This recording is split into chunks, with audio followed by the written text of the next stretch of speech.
ദില്ലിയിലെ ജന്തർ മന്ദറിൽ കഴിഞ്ഞ കുറേ നാളുകളായി വലിയ പ്രക്ഷോഭം നടന്നു വരികയാണ്. ആ പ്രക്ഷോഭം കേന്ദ്ര വിദ്യാഭ്യാസ മന്ത്രി രാജിവെക്കണം എന്ന് ആവശ്യപ്പെട്ടുകൊണ്ടുള്ളതാണ്. കോക്രോച്ച് ജനതാ പാർട്ടി രൂപീകരിച്ചത് തന്നെ സുപ്രീം കോടതി ജഡ്ജിയുടെ ഒരു സ്റ്റേറ്റ്മെൻറ്റ് അത് വളച്ചൊടിച്ചുകൊണ്ട് വലിയ പ്രചരണം നടത്തിക്കൊണ്ടായിരുന്നു. സുപ്രീം കോടതി ചീഫ് ജസ്റ്റിസ് ഭാരതത്തിലെ മുഴുവൻ തൊഴിൽ രഹിതരായ ചെറുപ്പക്കാരും പാറ്റകളെപ്പോലെയാണ് എന്ന് സുപ്രീം കോടതിയിൽ ഒരു വാദത്തിനിടെ പറഞ്ഞു എന്ന് ആരോപിച്ചുകൊണ്ടാണ് കോക്രോച്ച് ജനതാ പാർട്ടി രൂപം കൊള്ളുന്നത്. അതിനുശേഷം നീറ്റ് പരീക്ഷയിൽ ചില ക്രമക്കേടുകൾ നടന്നു, ചോദ്യപേപ്പർ ചോർന്നു, പരീക്ഷ മാറ്റിവെക്കേണ്ടുന്ന സാഹചര്യമുണ്ടായി. ഇതിനെയെല്ലാം മുതലെടുത്തുകൊണ്ട് വീണ്ടും കോക്രോച്ച് ജനതാ പാർട്ടി പ്രക്ഷോഭത്തിലേക്ക് വരികയായിരുന്നു. അമേരിക്കയിൽ ഇരുന്നു കൊണ്ടാണ് ഈ കോക്രോച്ച് ജനതാ പാർട്ടി എന്ന CJP അഭിജിത് ദീപ്കെ എന്ന് പറയുന്ന ഇതിൻ്റെ സ്ഥാപകൻ സ്ഥാപിച്ചത്. പിന്നീട് അദ്ദേഹം ഇന്ത്യയിലേക്ക് വന്നു. ഇന്ത്യയിൽ വന്നയുടൻ CJP സ്ഥാപകനെ അറസ്റ്റ് ചെയ്യുമെന്നാണ് എല്ലാവരും വിചാരിച്ചത്. പക്ഷേ അറസ്റ്റ് ഉണ്ടായില്ല. ജന്തർ മന്ദറിൽ അദ്ദേഹം സമരത്തിലിരുന്നു. ജന്തർ മന്ദറിലെ സമരം സർക്കാർ ഒരു കാരണവശാലും തടഞ്ഞില്ല. പക്ഷേ കഴിഞ്ഞ ദിവസം പാർലമെൻറ്റ് മന്ദിരത്തിലേക്ക് അതീവ സുരക്ഷാ മേഖലയിലേക്ക് അനുവാദമൊന്നും ഇല്ലാതെ അനധികൃതമായി മാർച്ച് നടത്താൻ തുനിഞ്ഞപ്പോഴാണ് ആദ്യമായി പോലീസ് അതിലിടപെട്ടത്. പോലീസും കേന്ദ്ര സേനാംഗങ്ങളും ചേർന്ന് അവിടെ മാർച്ച് നടത്താനിരുന്ന CJP പ്രവർത്തകരെ അടിച്ചോടിച്ചു എന്ന കാര്യത്തിൽ തർക്കമൊന്നുമില്ല. തീർച്ചയായും വിദ്യാർത്ഥികൾക്ക് പരിക്കേറ്റിട്ടുണ്ട്. തല പൊട്ടിയതും കാലൊടിഞ്ഞതും കൈ ഒടിഞ്ഞതുമായ വിദ്യാർത്ഥികളെ ഇന്ന് പല മാധ്യമങ്ങളും എടുത്തു കാണിക്കുന്നുണ്ട്. പക്ഷേ അതൊക്കെ സംഭവിച്ചിട്ടുള്ളതാണ്. അതെല്ലാം ലാത്തി ചാർജിൽ സംഭവിച്ചതാണ്. അതീവ സുരക്ഷാ മേഖലയിലേക്ക് യാതൊരു ഉത്തരവാദിത്വവുമില്ലാതെ പാഞ്ഞു കയറിയവർക്കാണ് ഇതൊക്കെ കിട്ടിയിരിക്കുന്നത്. ഇത് വലിയ രീതിയിൽ പ്രശ്നങ്ങൾ ഉണ്ടാക്കുന്നുണ്ട്. മാത്രമല്ല ഈ പറയുന്ന ഈ സമരാനുകൂലികൾക്ക് മാത്രമല്ല പരിക്കേറ്റത്, നിരവധി പോലീസുകാർക്ക് പരിക്കേറ്റിട്ടുണ്ട്. വലിയ അക്രമം ഇവർ നടത്തുന്നത്, പ്രകോപനമില്ലാതെ വലിയ അക്രമം ഇവർ നടത്തുന്നത് മറ്റു ദേശീയ മാധ്യമങ്ങളിലൊക്കെ കാണിക്കുന്നുണ്ട്. കേരളത്തിൽ നിന്നുള്ള MP ഡീൻ കുര്യാക്കോസ് ഒരു ബസ്സിനകത്തിട്ട് പോലീസിനെ കൈകാര്യം ചെയ്യുന്നതൊക്കെ നമ്മൾ കണ്ടതാണ്. ഇങ്ങനെ അങ്ങോട്ടും ഇങ്ങോട്ടും കാര്യങ്ങൾ സംഭവിച്ചിട്ടുണ്ട്. ഉന്തും തള്ളലും കൊടുക്കലും വാങ്ങലുകളും ഒക്കെ അങ്ങോട്ടും ഇങ്ങോട്ടും ഉണ്ടായിട്ടുണ്ട്. പക്ഷേ നീതി നടപ്പാക്കുക, നിയമം പാലിക്കുക എന്നുള്ളത് പോലീസിൻ്റെ ഉത്തരവാദിത്വമാണ്. അതീവ സുരക്ഷാ മേഖലയിൽ നിന്നും അനധികൃതമായി സംഘടിച്ചിരിക്കുന്ന ജനങ്ങളെ തുരത്തുക എന്നുള്ളത് വളരെ പ്രധാനപ്പെട്ട അവരുടെ ജോലിയാണ്, അവരുടെ കർത്തവ്യമാണ്. അതാണ് അവർ ചെയ്തത്. ഇതിനെയാണ് കേരളത്തിലെ ചില സിനിമാ താരങ്ങളടക്കം ജനാധിപത്യത്തിൽ ഇങ്ങനെയാണോ പ്രതിഷേധത്തെ നേരിടുന്നത് എന്നൊക്കെ ചോദിച്ചുകൊണ്ട് രംഗത്ത് വരുന്നത്. ഇവരുടെ ആശ്ചര്യം കണ്ടു കഴിഞ്ഞാൽ പ്രതിഷേധങ്ങളൊന്നും ഇങ്ങനെയല്ല ഈ രാജ്യത്ത് നേരിടുന്നത് എന്ന് തോന്നിപ്പോകും. കേരളത്തിലടക്കം എല്ലാ പ്രതിഷേധങ്ങളെയും അടിച്ചമർത്തുന്നത് ഇങ്ങനെ തന്നെയാണ്. മറ്റേതെങ്കിലും രാജ്യത്തായിരുന്നുവെങ്കിൽ മെനിഞ്ഞാന്ന് പാർലമെൻറ്റിലേക്ക് നടന്ന മാർച്ചിനിടയിൽ ഒരു 10 പേരെങ്കിലും പ്രക്ഷോഭകർ മരിച്ചിട്ടുണ്ടാകുമായിരുന്നു. അത്രമാത്രം അക്രമങ്ങളാണ് അവർ തലസ്ഥാന നഗരിയിൽ കാട്ടിക്കൂട്ടിയത്. എന്തായാലും സംയമനത്തോടു കൂടി തന്നെ പോലീസ് അതിനെ കൈകാര്യം ചെയ്തു. പക്ഷേ 2 പൊട്ടിക്കേണ്ടി വന്നിട്ടുണ്ട്, അത് വാസ്തവമാണ്. അക്രമത്തെ CJP പോലും ഇന്നിപ്പോൾ തള്ളിപ്പറയുന്നുണ്ട്. കഴിഞ്ഞ ദിവസം ഉണ്ടായ അക്രമ സംഭവങ്ങൾ ഞങ്ങളുടെ സമരത്തിലേക്ക് ചില ഗുണ്ടകൾ നുഴഞ്ഞു കയറിയത് കൊണ്ടാണെന്നും ഇപ്പോൾ സമാധാനപരമായിട്ടാണ് സമരം നടക്കുന്നതെന്നും സമരപ്പന്തലിലേക്ക് എല്ലാവരെയും സ്വാഗതം ചെയ്തുകൊണ്ട് ഇന്ന് അഭിജിത് ദീപ്കെ പറയുന്നത് സമൂഹ മാധ്യമങ്ങളിലൊക്കെ നമ്മൾ കണ്ടതാണ്. അതിനിടയിൽ CJPക്ക് പിന്നിൽ ആര് എന്നതുമായി ബന്ധപ്പെട്ട ചില സൂചനകൾ പുറത്തു വരികയാണ്.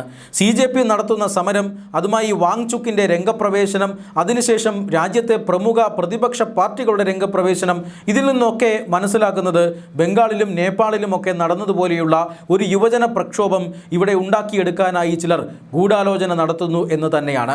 ഈ യുവജന പ്രക്ഷോഭത്തിന് ശേഷം ദില്ലിയിൽ ഭരിക്കുന്ന സർക്കാർ അല്ലെങ്കിൽ കേന്ദ്രം ഭരിക്കുന്ന സർക്കാർ താഴെ വീഴണം എന്നാണ് അവർ ആഗ്രഹിക്കുന്നത്.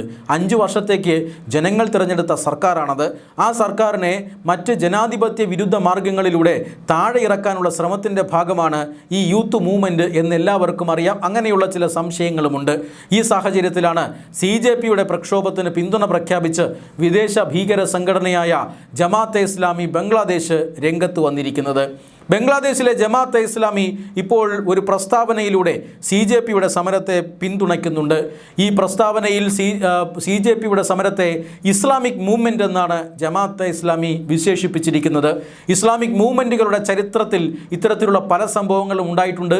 ഇതും ആ ഒരു അധ്യായമായി മാറട്ടെ, നിങ്ങളുടെ ഈ സമരവും വിജയിക്കട്ടെ, നിങ്ങൾക്ക് എല്ലാവിധ പിന്തുണ എന്നുമാണ് ഇപ്പോൾ ജമാഅത്തെ ഇസ്ലാമി ഈ പ്രസ്താവനയിലൂടെ CJP സമരത്തെ പിന്തുണച്ചിരിക്കുന്നത്.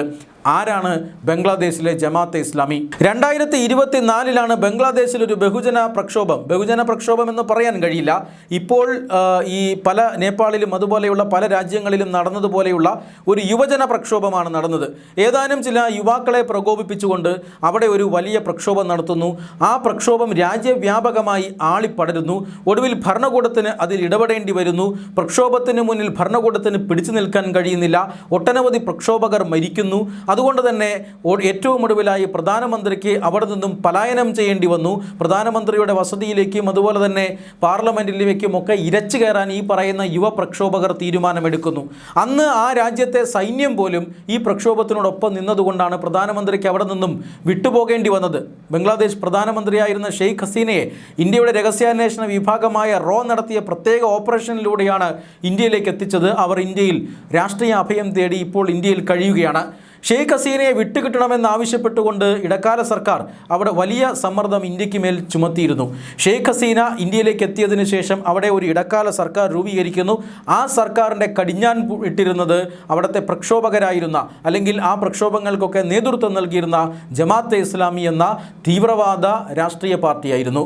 ജമാഅത്തെ ഇസ്ലാമിയാണ് ബംഗ്ലാദേശിലെ ഏറ്റവും വലിയ മുസ്ലിം രാഷ്ട്രീയ പാർട്ടി. പക്ഷേ അവിടെ രാഷ്ട്രീയത്തിൽ അധികാരം കൈയാളാൻ ഇതുവരെ അവർക്ക് സാധിച്ചിട്ടില്ല.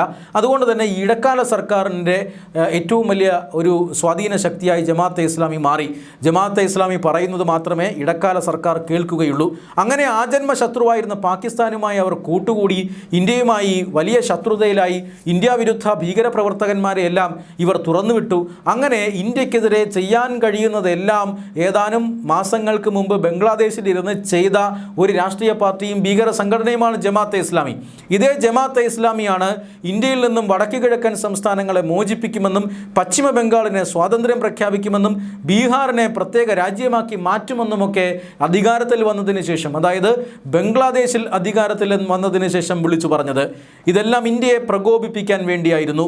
ഇന്ത്യയുടെ അഖണ്ഡത തകർത്ത് കളയുമെന്നും ചിക്കൻ നെക്ക് പിടിച്ചെടുക്കുമെന്നുമെല്ലാം ഈ ജമാഅത്തെ ഇസ്ലാമിയുടെ സർക്കാരിൻ്റെ തലവനായിരുന്ന മുഹമ്മദ് യൂനസ് ഈ ചൈനയിൽ പോയി പറഞ്ഞ സംഭവം പോലും ഉണ്ടായി. മാത്രമല്ല പാകിസ്ഥാനിലെ ഉന്നത സൈനിക ഉദ്യോഗസ്ഥരെ ബംഗ്ലാദേശിലേക്ക് ക്ഷണിക്കുന്നു. ബംഗ്ലാദേശിൽ നിന്നുള്ള ഉന്നത സൈനിക ഉദ്യോഗസ്ഥർ പാകിസ്ഥാനിലേക്ക് പോകുന്നു. പാകിസ്ഥാൻ്റെ രഹസ്യാന്വേഷണ വിഭാഗമായ ISIയുടെ മേധാവിയെ അടക്കം ബംഗ്ലാദേശിൽ വിളിച്ചു വരുത്തി നിർണായകമായ പല ചർച്ചകളും നടത്തുന്നു. ഈ ചർച്ചകളിലെല്ലാം നടന്നത് ഇന്ത്യക്കെതിരായ ഗൂഢാലോചനയായിരുന്നുവെന്ന് ഇന്ത്യയുടെ രഹസ്യാന്വേഷണ ഏജൻസികൾ വിവരം ചോർത്തിയെടുക്കുന്നു. അതിനുശേഷം രാജ്യത്ത് തെരഞ്ഞെടുപ്പ് നടക്കുന്നു. ആ തെരഞ്ഞെടുപ്പ് നിർണായകമായി മാറി. ജമാഅത്തെ ഇസ്ലാമിക്ക് ഭരണത്തിലെത്താൻ കഴിഞ്ഞില്ല. ഇല്ല എങ്കിൽ ബംഗ്ലാദേശ് ഇതിനോടകം തന്നെ ഒരു വലിയ മുസ്ലിം രാഷ്ട്രമായി മാറിയിരിക്കുമായിരുന്നു. ബംഗ്ലാദേശിൽ ഭരണത്തിൽ വന്ന ഉടൻ തന്നെ ജമാഅത്തെ ഇസ്ലാമി ചെയ്തത് അവിടുത്തെ ഹിന്ദുക്കൾക്കും ക്രിസ്ത്യാനികൾക്കും എതിരായിട്ടുള്ള ആക്രമണമായിരുന്നു. വൻ കലാപമാണ് മതന്യൂനപക്ഷങ്ങളായ ഹിന്ദുക്കൾക്കും ക്രിസ്ത്യാനികൾക്കും നേരെ ജമാഅത്തെ ഇസ്ലാമി നടത്തിയത്. അതായത് അവരുടെ വീടുകൾ തീയിട്ട് നശിപ്പിച്ചു, ആരാധനാലയങ്ങൾ പൊളിച്ചു കഴിഞ്ഞു, അവരുടെ വ്യാപാര സ്ഥാപനങ്ങൾ കൊള്ളയടിച്ചു. ഇങ്ങനെ വൻ കലാപം ഹിന്ദുക്കൾക്കും അതുപോലെ തന്നെ ക്രിസ്ത്യാനികൾക്കും സിഖുകാർക്കുമൊക്കെ നേരെയുണ്ടായി.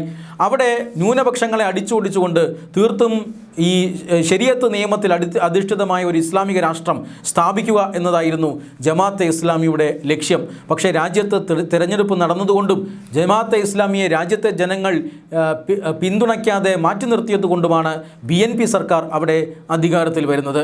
BNP ഇത്തരത്തിലുള്ള പ്രവർത്തനങ്ങൾക്കൊന്നും തയ്യാറായിട്ടില്ല. പക്ഷേ ഇപ്പോഴും ഇന്ത്യയുമായി അത്ര കണ്ട് അടുക്കാത്ത സർക്കാരാണ്. ഇപ്പോൾ ഇന്ത്യയിൽ നിന്നും അനധികൃതമായി താമസിച്ച ബംഗ്ലാദേശികളെ പിടിച്ച് പുറത്താക്കുന്നത് ഇപ്പോഴത്തെ ബംഗ്ലാദേശ് ഭരണകൂടത്തിനും ഇഷ്ടമില്ല. അങ്ങനെയുള്ള ഒരു തീവ്രവാദ സ്വഭാവമുള്ള രാഷ്ട്രീയ പാർട്ടിയായ ജമാഅത്തെ ഇസ്ലാമിയാണ് ഇപ്പോൾ ഇന്ത്യൻ ഭരണകൂടത്തിനെതിരെ നിലപാടെടുത്തിരിക്കുന്നത്. ഭരണകൂടത്തിനെതിരെ സമരം ചെയ്യുന്ന തീവ്രവാദ സ്വഭാവമുള്ള ഈ സമരത്തെ പിന്തുണച്ചുകൊണ്ട് ജമാഅത്തെ ഇസ്ലാമി രംഗത്തെത്തിയിരിക്കുന്നു. അതായത് ഇതിൻ്റെ ഗൂഢാലോചനയിലടക്കം ജമാഅത്തെ ഇസ്ലാമിക്കും പങ്കുണ്ട് എന്ന് തെളിയിക്കുന്ന വിശദ വിവരങ്ങളാണ് ഇപ്പോൾ പുറത്തു വരുന്നത്.